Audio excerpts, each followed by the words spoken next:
Bapak, Ibu, saudara-saudari, dan anak-anak yang terkasih, salam belas kasih dari hati Yesus yang Maha Kudus. Salam sehat, semangat, dan gembira selalu.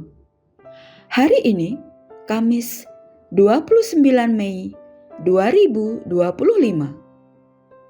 Hari Raya Kenaikan Tuhan. Kita akan mendengarkan dan merenungkan sabda Tuhan dari Injil Lukas bab 24 ayat 46 sampai 53.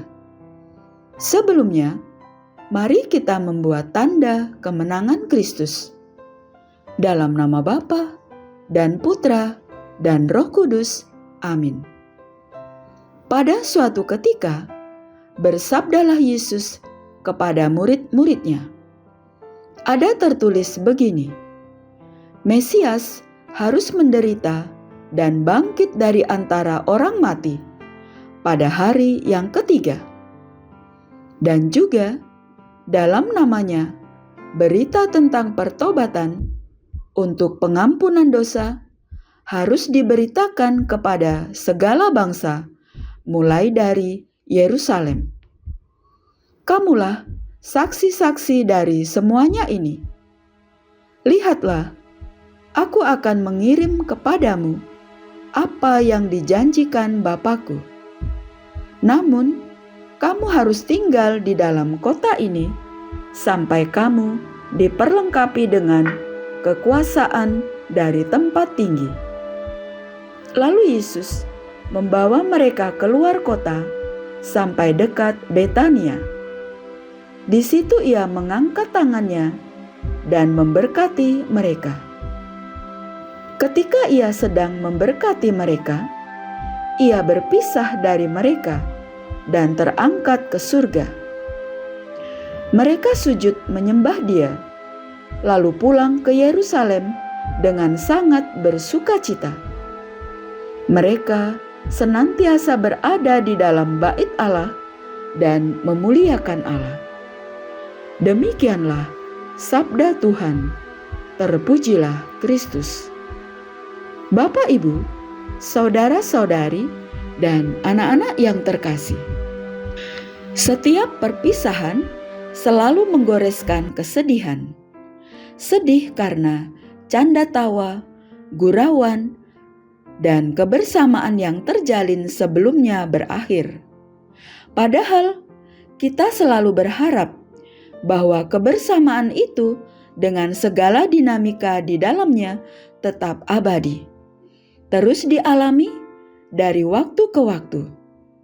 Namun, tidak demikian dengan kisah perpisahan Yesus dan murid-muridnya dalam kisah Injil pada hari kenaikan Tuhan ke surga hari ini.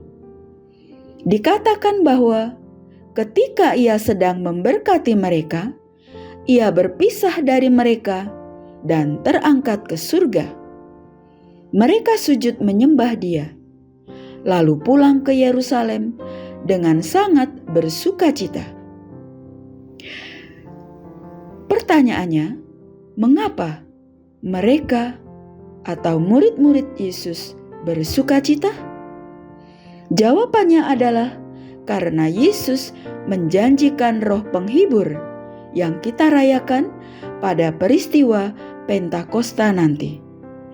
Roh itulah yang terus membangkitkan sukacita dalam diri para murid dan juga kita yang hidup saat ini. Roh itu menyertai kita, menuntun kita pada jalan kasih. Roh Kudus itu memampukan para murid untuk menjadi saksi-saksi di Yerusalem, di seluruh Yudea dan Samaria, dan sampai ke ujung bumi. Maka mari kita membuka hati untuk menyambut roh itu dalam hidup kita.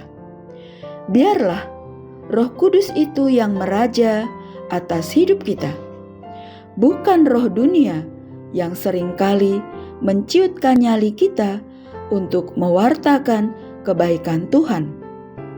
Roh dunia yang membuat kita kehilangan sukacita. Maka mari kita mohon berkat Tuhan agar Tuhan mengutus Roh Kudus itu juga atas diri kita, sehingga kita menjadi baru dan penuh keberanian untuk mewartakan kebaikan kasih Tuhan dan kebangkitan Tuhan dalam hidup kita. Amin. Dalam nama Bapa dan Putra dan Roh Kudus. Amin. Terima kasih. Selamat beraktivitas hari ini.